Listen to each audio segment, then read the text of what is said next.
Good afternoon, everybody. Thank you for coming to this hearing. It's okay. Okay. You here? Yeah. We have informal interpretation, English, Mandarin, Mandarin English on line 3. So if you want to listen in Mandarin. It's okay. You don't hear anything?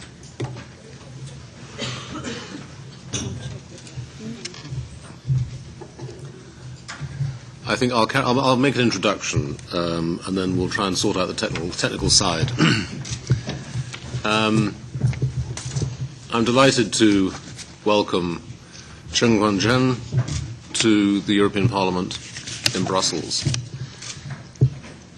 As you all know, Chen's life has been dedicated to the interests of other people. And as a self-taught lawyer, he has pursued a number of issues with great attention and commitment. Corruption, land reform, one-child families, all fell within his field of interest.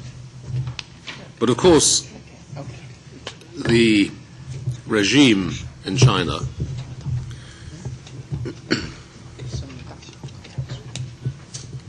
which I've often described as arbitrary, cruel, and corrupt, did not leave him in peace. Periods of imprisonment and house imprisonment, very harsh treatment, led him, this time last year, to escape from house arrest from his home where many thousands of people had tried to visit him but were prevented from doing so by the regime, including Christian Bale, incidentally. And he got to Beijing and went to the US Embassy, where the intervention of Hillary Clinton and many others finally got him his freedom, with his wife, who we welcome also today, to the United States.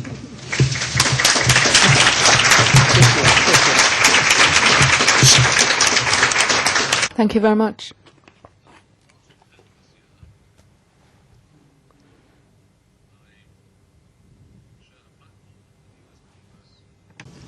With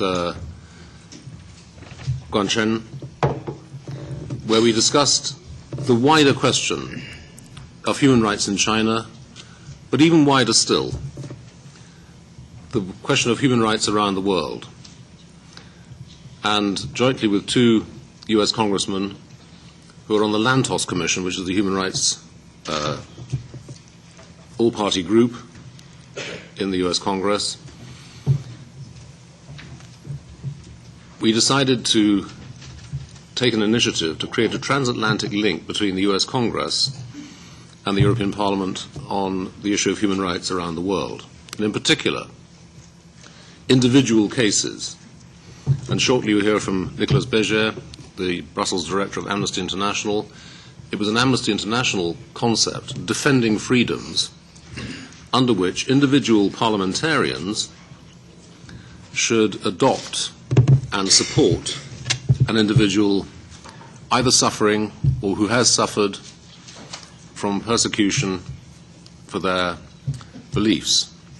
As you know, this is a long-term tradition of amnesty over more than 50 years.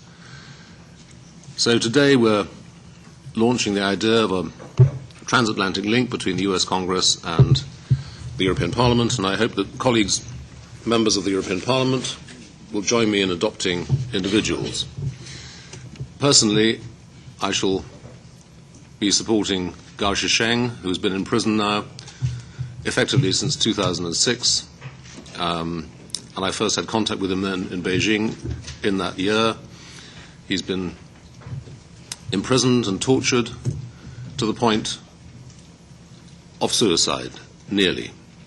But when he's woken up, as he told me once under house arrest, he called me from a cell phone, he found men in white coats around the bed, and clearly they were medics, and they said to him, "We don't want you to die, we just want you to want to die."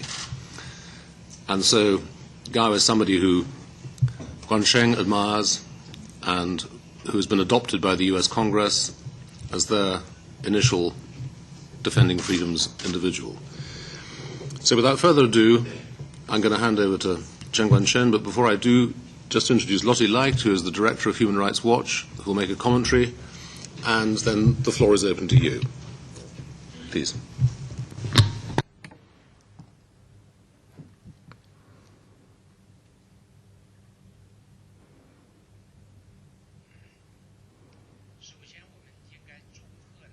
First of all, I would like to congratulate the Transatlantic Alliance, the launch event today. I would like to say that just like how Europe promotes human rights to themselves in the beginning, I would believe that this initiative will lead to more effective measures to counterbalance the persecution of human rights and the party who committed that.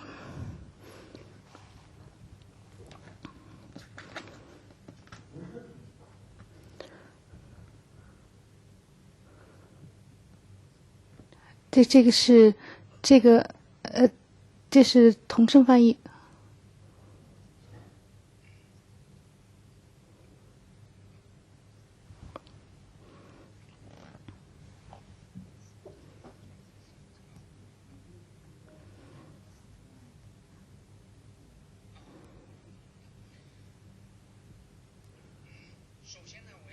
First of all, I would like to tell you that McMillan-Scott have introduced you my experience last year. After my escape last year, I would like to briefly tell you this story. And then we should consider what we should do to those people who have committed the crime impinged on justice. When I left, the local authorities heard about the event, about my escape in the evening, had brought thugs to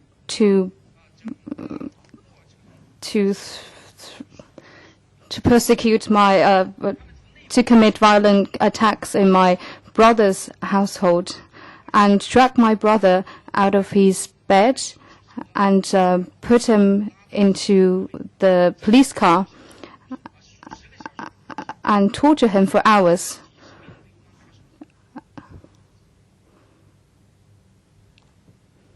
Thank you.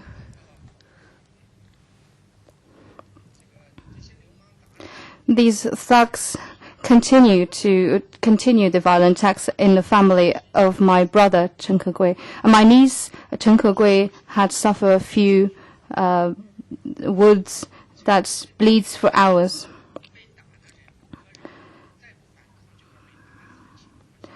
Under these circumstances, my brother, my niece Chen Guangcheng, had to defend himself, and during this process, he had injured 3 of the policemen, and then he was sent. My niece was sentenced to jail for 3 years and 3 months. During this time, since then, my brother and niece have received threats from the local authorities. They were telling him that if you do what I told you, then your family will be under our own hand, in the control of our hands. We can disappear them whenever we want to, and you won't see them again. Under such circumstances,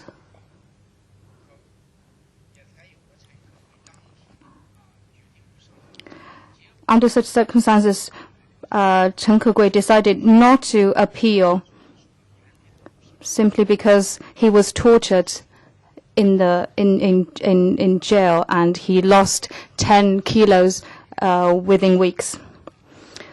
When he was in jail, he still continued to receive threats from the local authorities. From 12th of May onwards, my family, my brother's household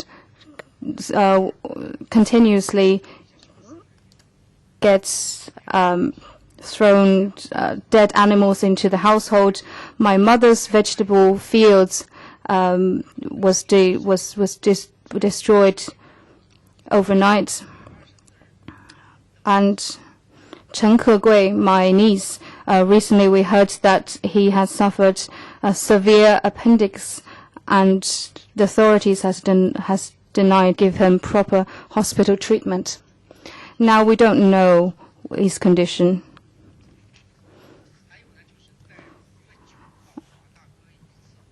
And on the 9th of May, when my brother Chen Guangcheng went out and he was on his electric bike, he was beaten up by 2 people coming out from a black car with a license plate covered, and my brother was beaten up by them, and those people disappeared.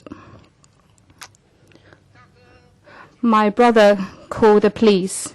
The police arrived, and when they took notes, my brother noticed that this very car had appeared when he was giving the police evidence.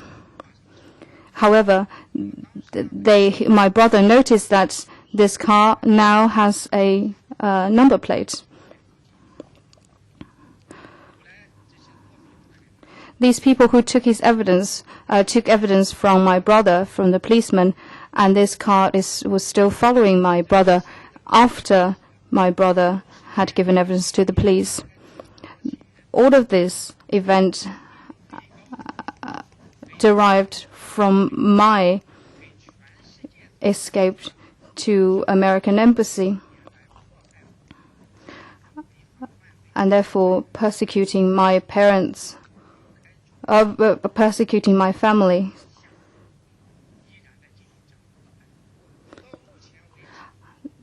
Till now, the promise the Chinese government has made to me when I left the American embassy has not been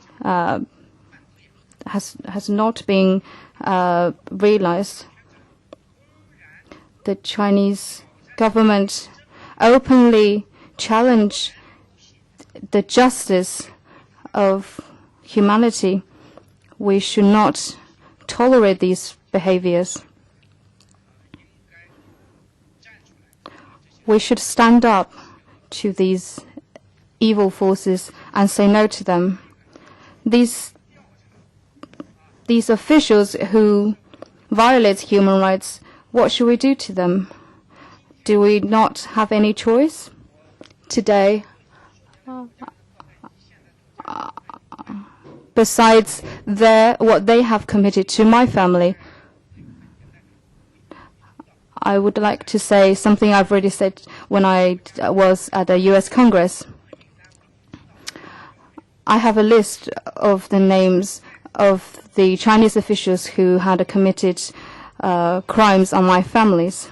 And now I would ask the same from the European Parliament, that these Chinese officials, that I think they should be banned from entering the European Union, and should also frozen their bank accounts within the European Union.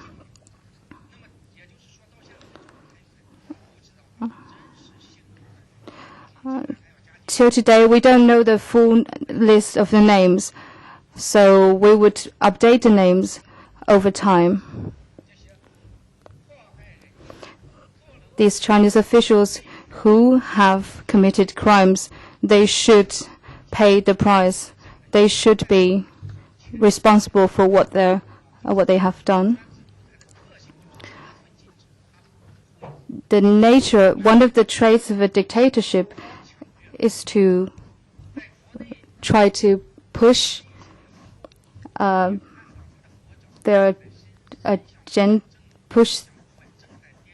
their agenda abroad and to violate the basic values of humanity. Therefore, this transatlantic human rights alliance, I believe this is the first step towards justice.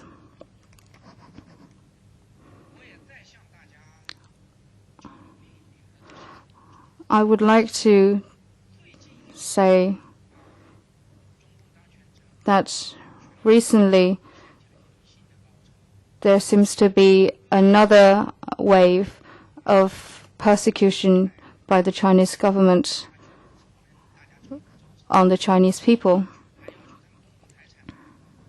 particularly those who have went on the street to protest and ask for the Chinese officials to open their wealth.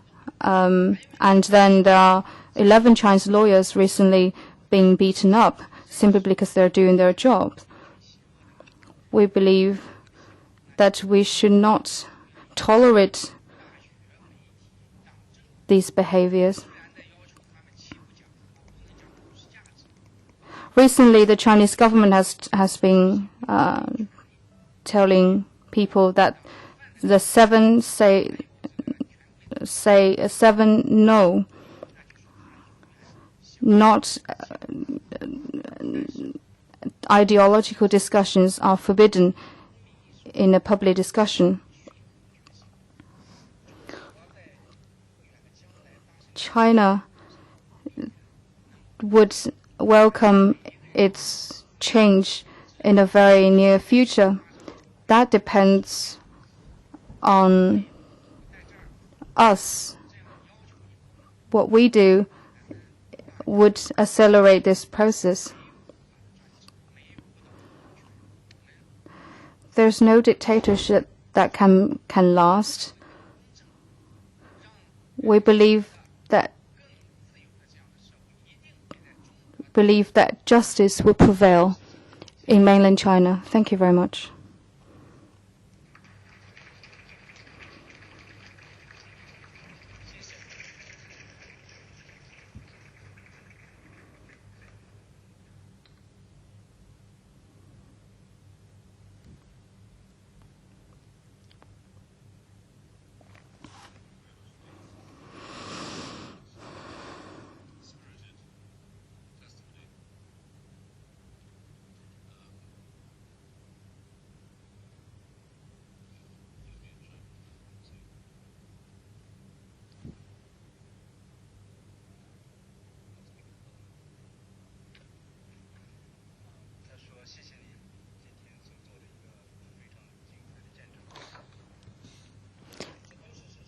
He said, thank you for the testimonies that you're given today.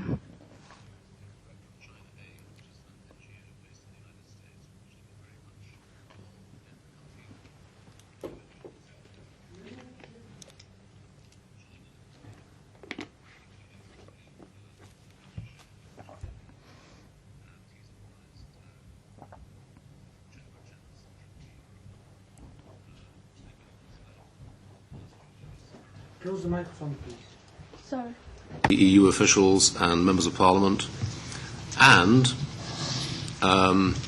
going on to The Hague later this week and then to London.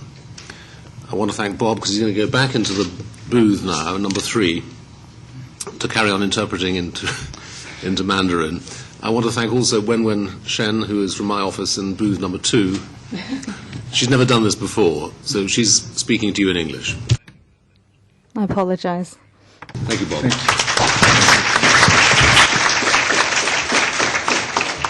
you. So the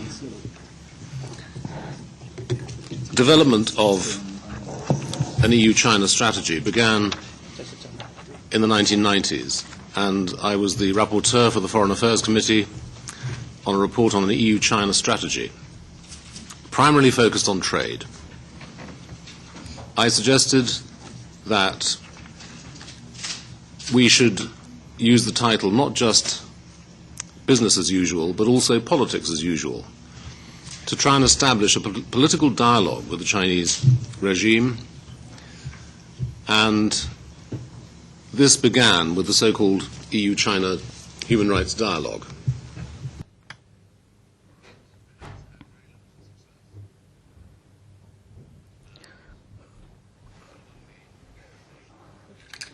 Sorry, I was. 这简直没法，我不会翻呐，太那种。现在是翻中文了，是吧？哦，对对对，那他现在是翻中文。那你希望我来搞这个吗？我们可以一起搞。我是因为熟悉他的讲话的风格，又是山东话嘛，山东人。OK。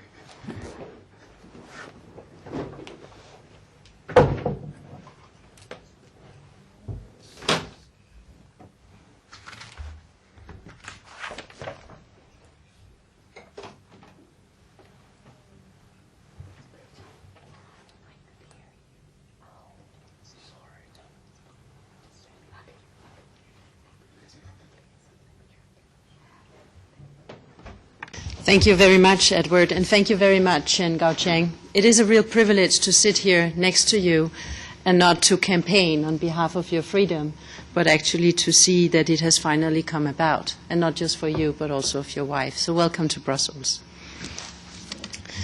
You mentioned the human rights dialogue, Edward, and I have been asked to use my brief minutes here to just comment on the EU's approach to human rights in China and how we see that from a human rights angle, from a human rights organization's perspective. Before I go into that, let me just pose one question to all of you. Is it okay, the translation? Yeah. Okay. No translation. No translation? Yeah. Okay. Bob, we need... Wen, could you do the Chinese, could you do Mandarin for Chen and the Chinese colleagues? Should I continue? Is it okay now? You hear me? Yeah? Okay. Let me pose one question to all of you. If you were China, if you were in the government of China, how would you define a human rights policy by the EU that you could kind of live with? Ask that question to yourself and then look at what the EU has. And I think you actually have the answer.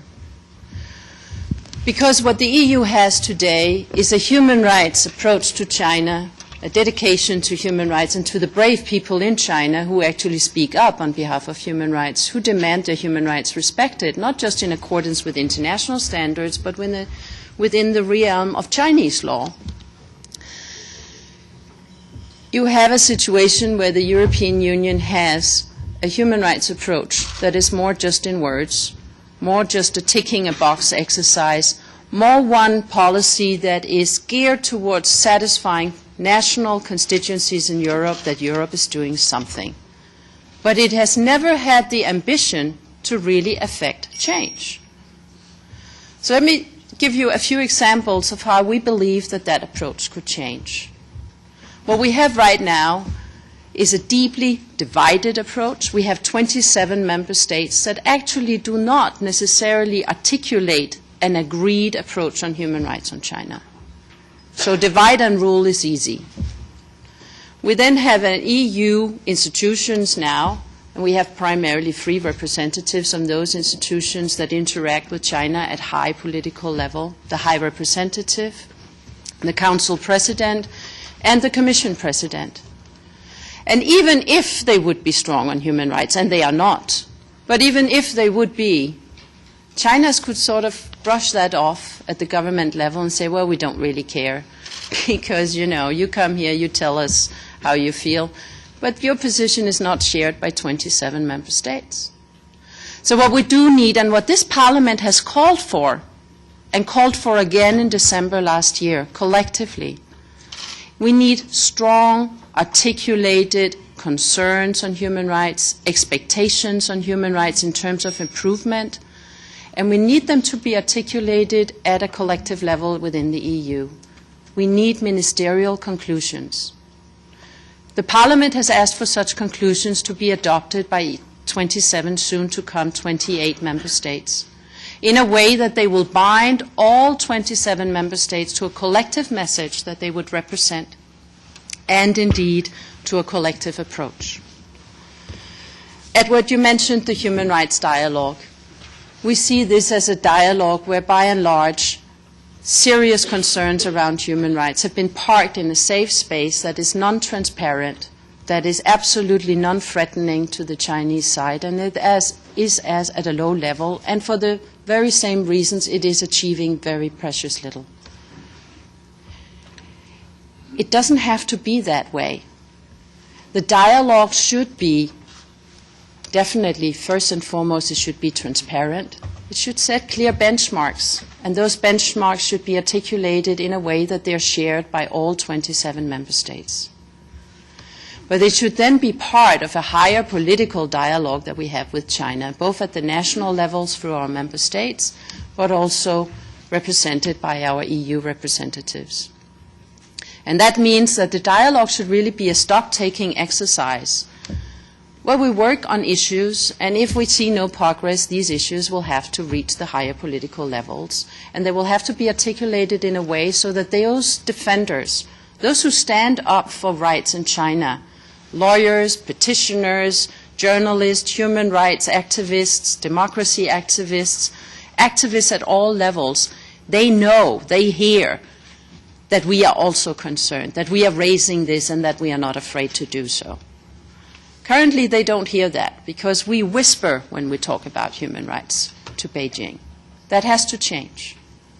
Also, as part of this dialogue, we have, and this is directly linked now to the initiative also, Edward, we have the EU handing over every year a list of people. The list is not public, but sometimes we see it. Sometimes it's leaked to us.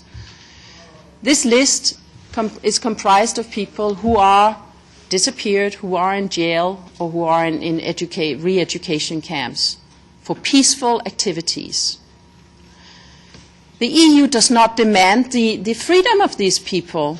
The EU asks, how are these people? How are they doing? Did they have the flu last week? Did they see a doctor? Now, the European Union should at least, if it has sort of the time to go through and vet people for such a list, it should also be able by now to determine whether these are people for whom we should not only demand their freedom, but we should actively work for it. It should be transparent, it should be public, it should be part of the debate also in our own countries that these are people we stand up for. The Parliament should demand that to happen. And then, the EU is a group of member states. We can do far more than just this handing over a list every year.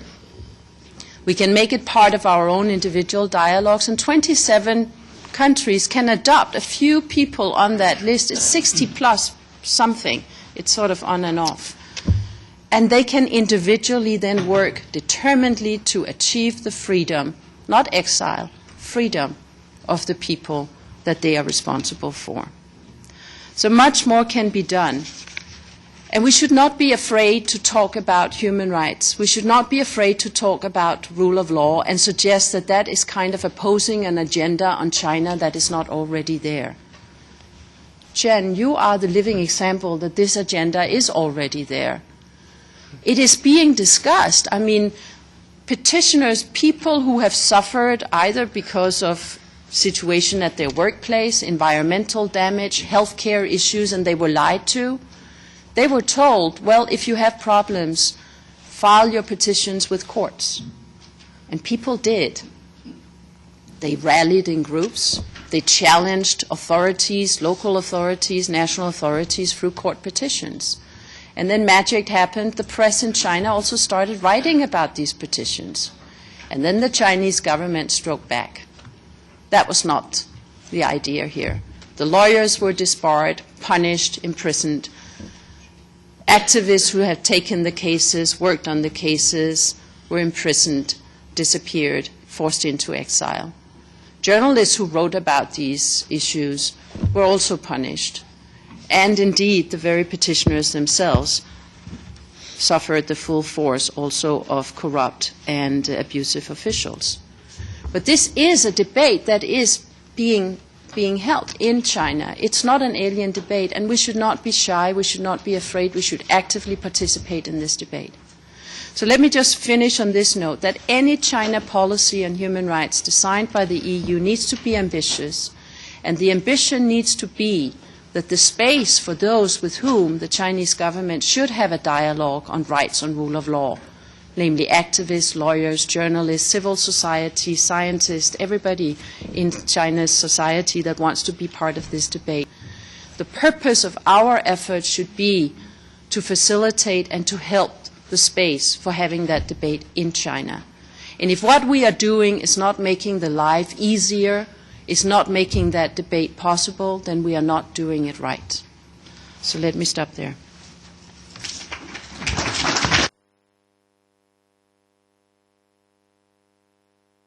首先对不起，我补充。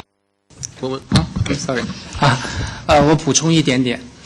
其实 I want to make some additional comment. And the significance of human rights and the rule of law has been really known to the Chinese dictatorship. They know the brutality, and but they still increase, and led by the political committee for law and politics. And the stability maintenance expenses has reached to over $100 billion, more than the defense budget. And the Chinese leaders treat their own people like enemies, and who feed them as taxpayers. And this whole system revealed that the Communist Party dominant system is very similar to the Gestapo of the East Germany. So this whole system, when we talk about the human rights dialogue between EU and China, and even some other dialogues on rule of law and other issues with other countries bilaterally. And whenever there is foreign leaders visit China, those human rights defenders have been detained arbitrarily without any legal reasons. There's no written law in the Chinese law book would allow them to do that, but they still did it. I think this is a shame. And whenever this happens in the future, when we have dialogue with the Chinese authorities, no matter which level in different government or institutions, we should demand to the Chinese authorities that we want to meet with those detainees. We want to meet with those human rights defenders in their homes.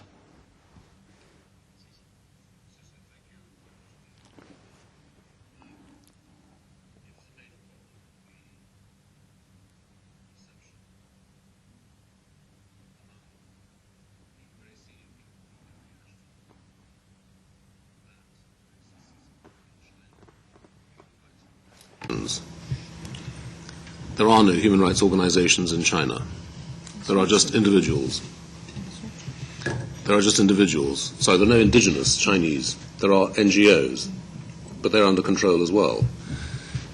So the evolution of social media and the courage of individuals is what replaces the sort of interface between democracy and administrations in the rest of the world.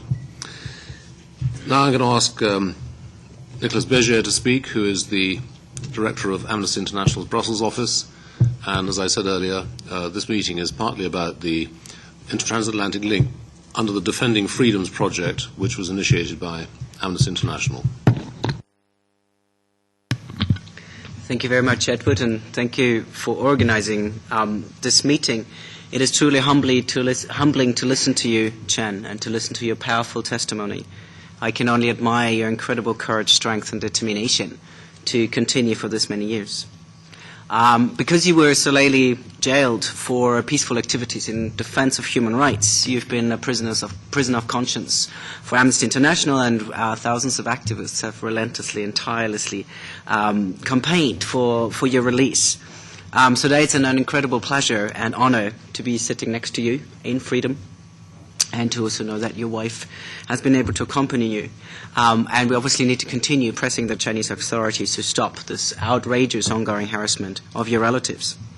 It is important to note that your extraordinary story actually gives us an insight into something that is very ordinary and a very daily pattern in China. So we're seeing a widening crackdown in using also criminal law to criminalize freedom of speech and fake state security discourse since 2011. Bloggers, journalists, human rights lawyers, activists in China continue to be harassed, intimidated, assaulted, abducted, forcibly disappeared, kept under surveillance and house arrest, and they're facing criminal charges. This is endemic and widespread. This is not a singular story. So, and in the end, if lawyers fear that taking on sensitive cases is not possible, then where do people turn to? So there are also a couple of other key concerns. We obviously have torture continues to be endemic throughout China. The increase of illegal detention formats is getting worse. And then obviously, to make it important to mention, is that China continues to be the largest executioner of this world, probably more than everybody else put together in the whole of the world. Let me just mention one other issue that is probably one of the issues that would mobilize the largest part of Chinese society, which is around forced evictions. There's a huge run for land grab, which is one way of local authorities being able to make money and keep it at the local level. These forced evictions are really, really concerning and very widespread. They have led to death, beatings, harassment, imprisonment, and they're very much a source for civil unrest in the society. Now, China shields itself from all criticism, as we know, in any international forum, including from the EU. However, and I want to really strongly second from our point of view everything that Lotte has been proposing and has been saying here, we do need the EU to be much, much more vocal, much clearer, and not park this in the safe space of the human rights dialogue. And I just want to add that we found it extremely odd that, how come that there's no mention of human rights in the speech from Herman van Rompuy last year at the summit, or that the follow-up statement of Catherine Ashton of her visit to China. Both of those have actually talked about joint anti-piracy efforts, but are not talking about human rights. That is really quite amazing. And just another one that we do think the guidelines of the EU, particularly the ones on torture, and we have some very specific ideas here, need to be implemented much more. So in the context of all of that and the importance of the situation of individuals who are the human rights defenders in China, I want to second again this very favorable, the launch that Edward has announced on the Freedom Project, which we are very, very happy to support. I think this is a very, very exciting initiative of the European Parliament. We'll be in its ring. This is the core nature of Amnesty's work, and Amnesty in the US has been supporting this project quite vigorously. So I'm very much looking forward to working with you on this, Edward, and commend you again for taking this initiative and for bringing it forward. It is what we need. We need to be thinking about people. We need to relentlessly campaign for individuals throughout the world, not just in China, evidently, because without the braveness of the individuals, without the braveness of human rights defenders, human rights protection would be nowhere. And we've seen this throughout history and in every country. And it is them that we need to be considering and we need to be protecting. Thank you very much. Thank you.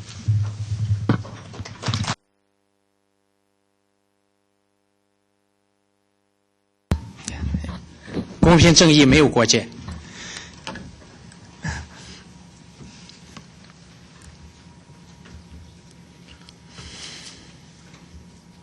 It's okay. OK。There's no boundary for justice and righteousness. Yeah.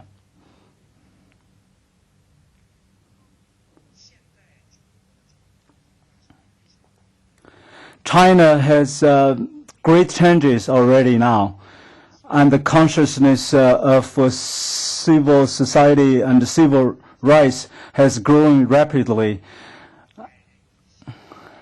And according to a number, it's estimated the number of protests with 100 people or more has reached to over 200,000 cases every year.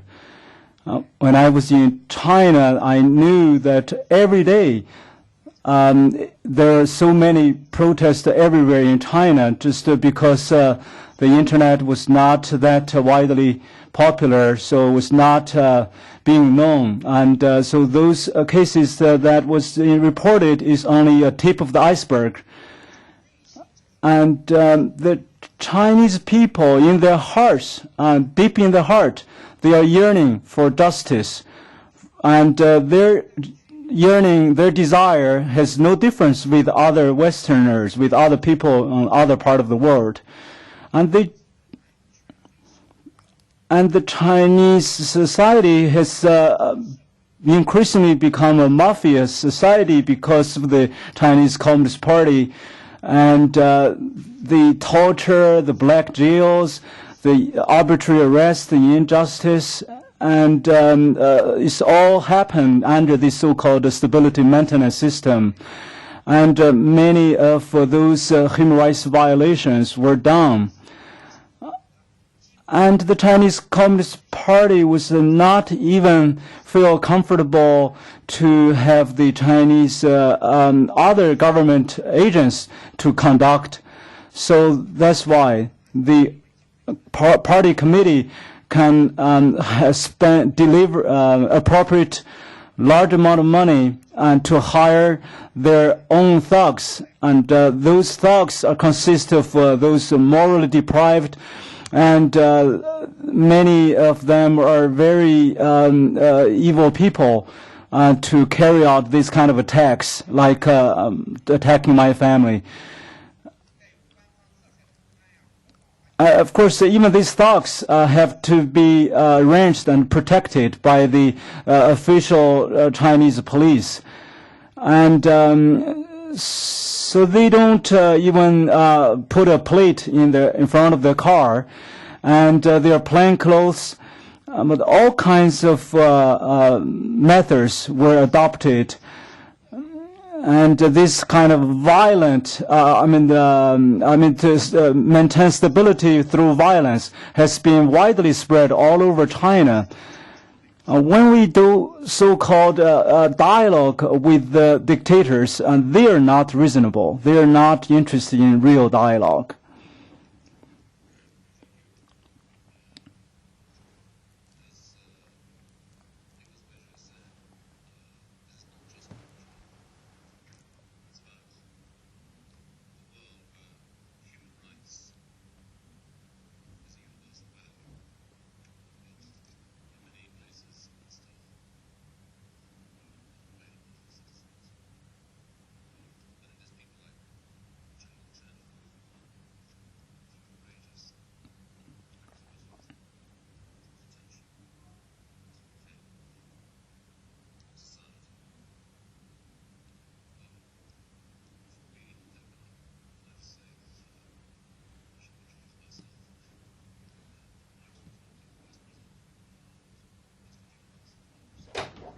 It's in that context that I've organised this meeting and other meetings for Chen Guangcheng here in Brussels. In 2008, the European Parliament awarded the Sakharov Prize, its annual award for freedom of expression, to another Chinese dissident who was a friend of Chen Guangcheng's, and when Chen got to Beijing after his escape last year, he met his friend Hu Jia. Hu Jia was imprisoned because, by telephone, he gave testimony to press conferences that I'd organised in London and Brussels, and then to the Human Rights Subcommittee of the European Parliament. Hu Jia remains under house arrest in Beijing, but he now tweets regularly, and he's been tweeting about this meeting, and I think that indicates that things might begin to change in that great country. Now, to the floor. Questions? Please, Mr. Belder. Yes. Thank you very much, Chair. I'm a member of the European Parliament from the Netherlands, Bas Belder. I was draftsman for the report on EU-China relations that was adopted in March this year.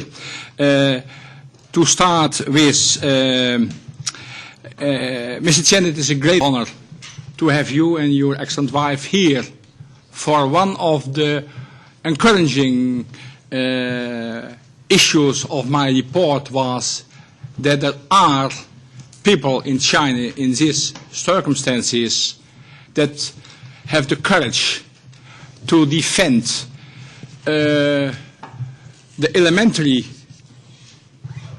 rights of disabled people, of the people in the countryside. We should not forget the countryside in China. And again, I saw that precisely these brave people that struggled and fight for upholding these rights were punished. And I ask in my report at the European institution to demand from the Chinese authorities to rehabilitate these persons that were punished, just like you, Mr. Chen. Mr. Chen, you gave an excellent debate, and you had a public conversation at your academic institution at the moment, the New York School of Law, with Professor Cohen. That was printed in the New York Review of Books. And allow me 2 questions on the issue on democracy in China. To start with, you suggested in that conversation that was printed again in the New York Review of Books 9 May this year, so very recently, you suggested the CCP to follow as soon as possible the path of democracy of the KMT in Taiwan. That's my first question. Is this a realistic scenario? For imagine the CCP is following the KMT. But I go further, when you allow me. In replying to a question from the audience in New York about the possibility of importing Western democracy by China, you remarked, and I quote, I was very enheartened by it, it was illuminating. You said, I agree you cannot import 100% of Western systems, but I think 98% of Western democracy could be adopted in China. But if you don't like the West, you can just look to Taiwan. And that is, for me, it was interesting what you then said. And if the Chinese Ministry for Foreign Affairs opposed this point of view, is their view in Beijing that Taiwan is not a part of China? I applaud this true remark. Excellent statement. But, Mr. Chen, shortly, how many Chinese citizens are looking in the same way to the example of Taiwan according to your experience and estimation? Of course, I hope that there are hundreds of millions. Thank you.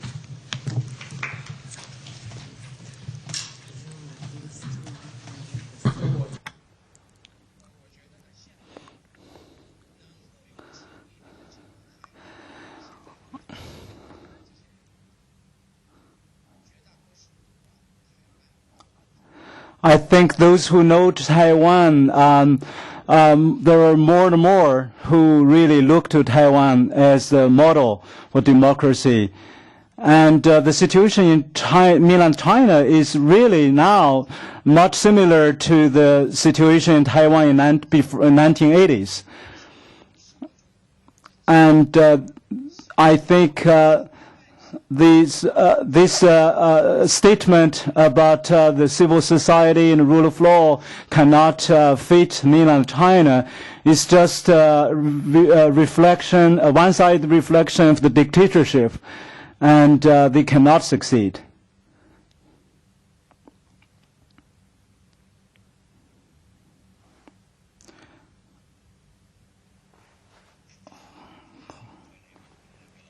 Represent Estonia in this parliament. I would like to thank you very much, and we can all agree that we admire the efforts of people like you in China opposing the existing regime. But the question for us, I think, not for you, is whether we are taking our values, human rights, citizens' rights, seriously enough. Here in this room we are taking them, but our governments behind us might have different opinions. And so the question is for us whether we are paying lip service to human rights or we are determined to act, to do something. As Madame Leicht mentioned, we are whispering about human rights towards Chinese authorities, and often our representatives feel that they have been very courageous just to dare to mention some delicate problems, not to irritate too much them. And I think this is a problem, because without firm stand and clear determination to cause also trouble, to cause pain to dictators, nothing will change. And if we ask whether change is possible in China, I agree, change is possible, because millions of people are leaving the Communist Party. It has lost much of its credibility. But without firm and clear stand from the West, we are helping the current situation to go on, to be prolonged. And so I fully agree with the proposal that we need to have a clear official blacklist for officials who are responsible for human rights violations, for attacks and forced justice, because this will also make a difference. There's a difference between old-time communist leaders who didn't have personal money and ownership. Nowadays leaders do have, and they are very vulnerable and very sensitive toward any pressure to them. So it is the first thing we should do, to introduce officially a blacklist of persons who are not welcome in the Western world because they have committed, if not crimes against humanity, then gross suppression of human rights. Do you agree with this?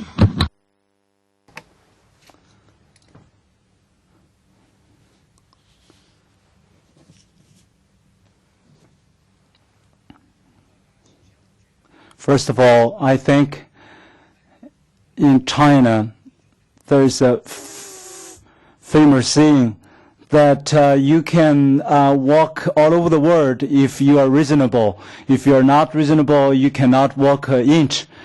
In China, the Chinese government is no legitimate in the eyes of the Chinese government. They are actually enslaving the Chinese people.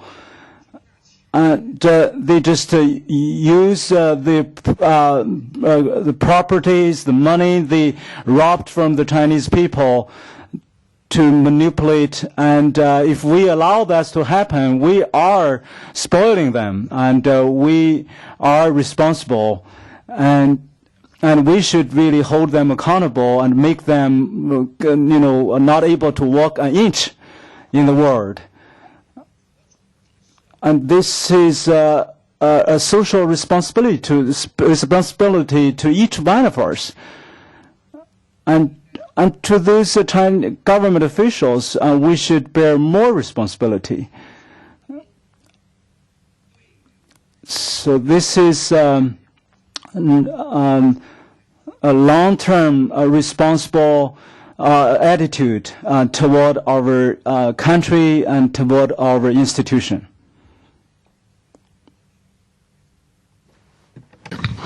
Thanks. Thank you, Mr. Chairman. No, sorry, in the front. Oh, okay, that one. Sorry. Thank you. I'm Sandra Kalniete, elected from Latvia to European Parliament. I would like to join my voice in admiration for you and also for your wife and your family, for everything you went through and for your courage to stand for the values you hold dear.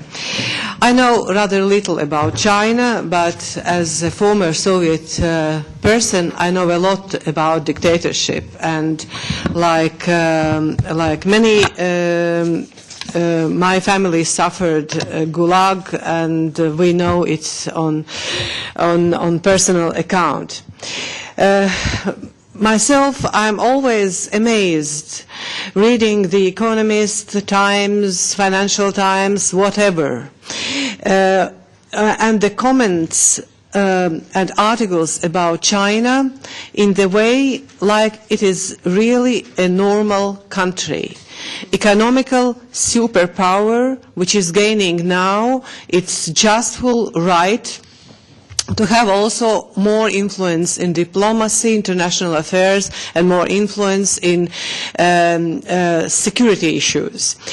Because like you, Mr. Chen, I strongly believe that no dictatorship can stay forever, and the changes are inevitable. And that's why I consider that this transatlantic link between Congress and European Parliament to defend the freedom is very much welcome, because I hope that this will help to us here in the European Parliament and in the European institutions to strengthen not only our voice in favor of human rights, but also to come to real deeds, and that also the leaders of member states will understand that the economical profit of the trade has to be balanced with the proper dialogue and pressure on human rights. I support that there is a blacklist of officials who are involved, who are involved in the gross human rights violations in China, like we have the same kind of list for Belarus, and like we are discussing now, the list for Russia's officials in the connection with Magnitsky case. So I wish you strength and endurance. Recently I watched a film, Never Sorry, about Ai Weiwei. I would suggest that with your assistance, Mr. Vice President, we can show the film here in the Parliament. It is a remarkable lesson of human courage. Like your stand, Mr. Chen, is also a remarkable lesson for us all. Thank you. Can I just thank before Chen comes in? Can I just say that I count Ai Weiwei among my Chinese friends. He was the person who designed the Bird's Nest Stadium at the Beijing Olympics, but refused to attend the opening ceremony on the grounds, as he put it, that the regime in Beijing is, quotes, disgusting. He holds to that view. Chen, the floor is yours to reply.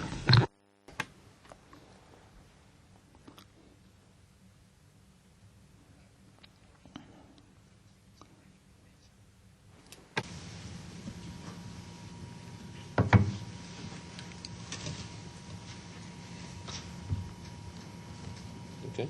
It's okay.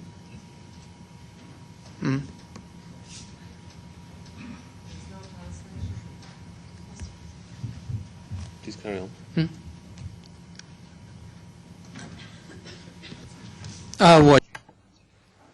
I think the Chinese proverb says things can be done when we want to do. And there's nothing impossible on this earth. It's just what we want to find a way to do it. And the most important thing is we should not just do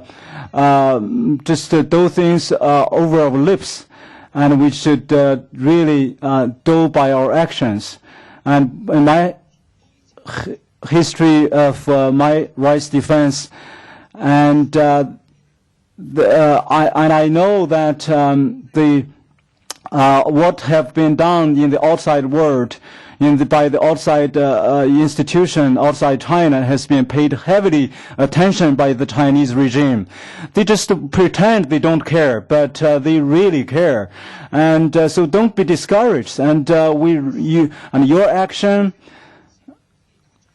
and will become the last straw that cripple the last of the dictatorship of the authoritarian regime.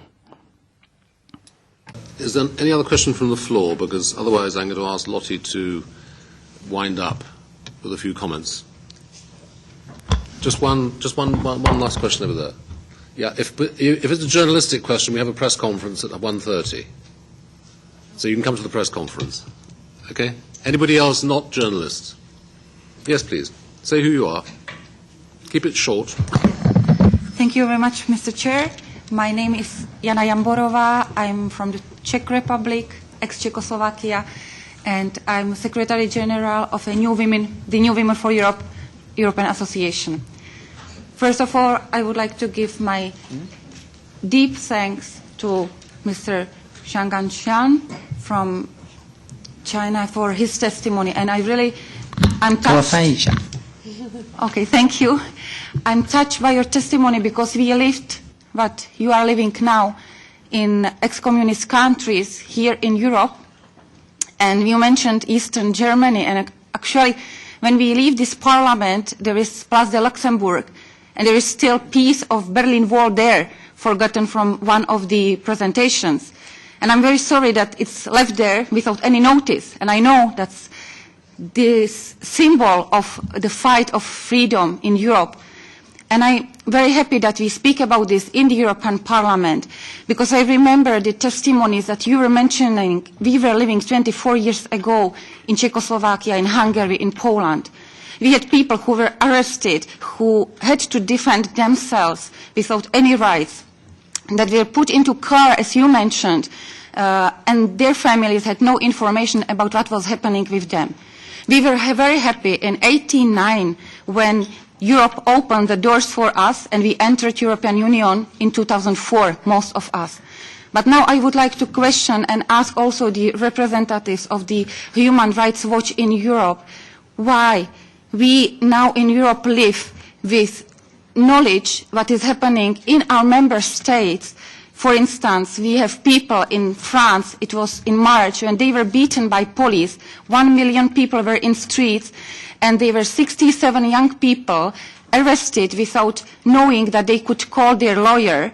They had 17 hours in the prison. And I'm happy that we speak about China, but I think it's important to mention what is going on in Europe to be able to help more. And the same in Hungary. We had 1 million people in January in Hungary last year in streets, and we didn't hear about this. So I would be happy that the European Parliament also speaks about the human rights and the defense of human rights in Europe when we speak about China as well. Thank you very much.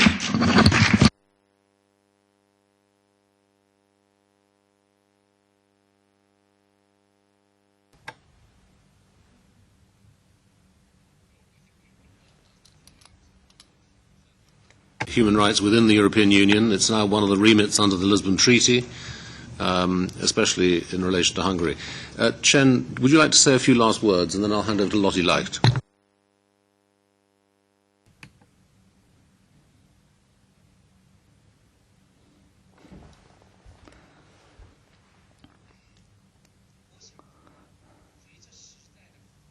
As the time develops, the dictators the means for them to exercise dictatorship has also changed.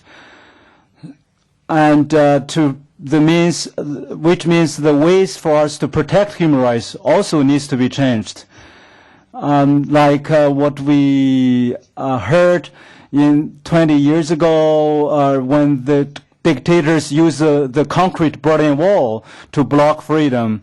And now in the jaw of the Chinese Communist Party regime, they use the internet evil Berlin Wall, try to block freedom of information. They try to censor the knowledge of truth from the Chinese people. And we, as human rights defenders, should also think creatively and innovatively, and to win the battle and to more effectively. And as what that madam just said, and every country has some human rights problem, and even the democracy system is not 100% perfect. But democracy is still the best on this earth. The democratic system, by living, and even for myself, to live in democracy in the past 1 year, I don't feel it's 100%. And just like, when you have purchased some jasmine flower, and outside your house you smell it very fragrantly, but when you moved it into your home, for gradually you don't feel as fragrant as you had smelled outside your home. So this is what we should think in this way. Much indeed. Last few words from Lottie. Very shortly. Let me be clear. Nobody is perfect when it comes to human rights and practicing human rights. And I think it is important not just to judge countries on the basis of whether human rights violations are happening, because they're happening everywhere. They're different gravities, and I don't think we can compare to what is happening in Europe to what is happening in China. That's one.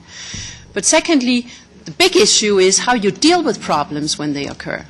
Do you have remedies? Do you have actually institutions that are independent, impartial? Do you have a free press that can write about them? Do you have all of those, you could say, checks and balances in place to appropriately address violations when they occur? And I think here Europe is better than in many places. But that violations are happening, yes. And we document them, we write about them, we debate about them, and that's exactly what we should be doing. And we tackle them, and we take issues to court. I don't talk about France. I'm not aware of the demonstration that you are particularly referring to here. We have worked on France. Go on our website and you will see what we have done on France. And if you want to discuss that with me, come to me afterwards. On the issue of the day, namely China, let me just really encourage this Parliament to also live the European reality. And that means, as important as your voice is, and it is hugely appreciated, and it is important, work with your fellow parliamentarians in national parliaments to make sure that they also bring their voice to bear to these debates. That when we talk about the freedom of human rights defenders around the world, that also national parliaments will make the demands to get the united EU position that we still don't have on so many places, including China. So part of the project that you are launching, Edward, and we really appreciate it and we welcome it, make sure that you spread that project like rings in the water also to national parliaments, that you reach actively out to them and you make them part of it. That will be key. Thank you. Thank you very much indeed, Lottie. Can I just say a brief thank you to our informal interpreters, to Bob Fu from China Aid, who has largely organized Chen Guangcheng's trip to Europe, and to our two panelists, Lottie Leicht and to Nicolas Berger, and to my own office, which has spent a lot of time on this, as well as the ALDE group staff for their help in arranging these meetings. But can I finally thank not only you for coming, but in particular Chen Guangcheng for coming to Europe to spread his testimony. Thank you so much.